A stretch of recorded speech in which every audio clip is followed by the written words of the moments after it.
Hello friends, welcome to my YouTube channel tales tell. एक बार की बात है, इंद्र के यहाँ सभी देवताओं की सभा शुरू होने वाली थी। सभी देवता दरबार में धीरे धीरे उपस्थित हो रहे थे। वहीं दरबार के विशाल दरवाजे के एक ताखे में एक कबूतर रहता था।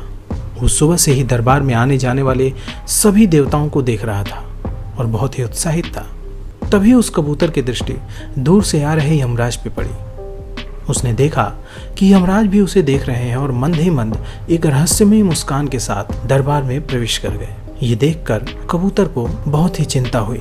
उसकी चिंता का कारण ये था कि यमराज उसे क्यों देखकर मुस्कुरा रहे थे। तभी वहां दरबार में उपस्थित होने के लिए आए वरुण देवता की नजर उस कबूतर पर पड़ी। उसे व्याकुल देखकर वरुण देव ने उससे उसका कारण पूछा। उस कबूतर ने सारा वृत्तांत विस्तार से बताया और कहा कि अगर कोई और देवता देखकर मुस्कुराता तो कोई बात नहीं थी, लेकिन ये तो साक्षात यमराज थे, तो उनके मुस्कुराने का अभिप्राय क्या लगाया जाए। अब तो मेरी मृत्यु निश्चित है। लेकिन वरुण देव ने उसे आश्वासन देकर बोला कि अगर ऐसी बात है तो वो निश्चिंत रहे, वो स्वयं उसकी रक्षा करेंगे। अब सभा भी शुरू होने वाली थी, इसलिए वरुण देव ने उसे तीव्र गति से 500 कोस दूर एक जामुन के पेड़ पर छोड़ दिया और आश्वासन दिया कि अब यमराज उसका कुछ अहित नहीं कर पाएंगे, वो निश्चिंत रहे। ये कहकर वरुण देव दरबार में चले गए। कबूतर ने मन ही मन वरुण देव को धन्यवाद दिया और शांत बैठ गया।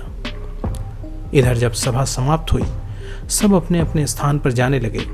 तभी वरुण देव ने देखा कि यमराज उस कबूतर को वहां न देखकर जोर जोर से हंसने लगे। जब वरुण देव ने यह देखा तो वो भी अपने आप को असहज महसूस करने लगे। यमराज से उन्होंने इसका कारण पूछ ही लिया कि क्या कारण है कि जब वो कबूतर यहाँ था आप तब भी मुस्कुरा रहे थे, और जब वो कबूतर यहाँ नहीं है आप तब भी मुस्कुरा रहे हैं। इसका क्या अभिप्राय है।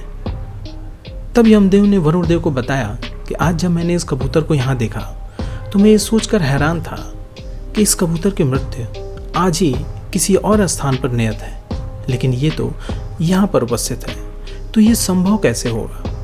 परंतु जब मैंने उस कबूतर को उसी स्थान पर देखा जहाँ उसकी मृत्यु निश्चित है, तो काल की इस लीला पर मुझे हंसी आ गई।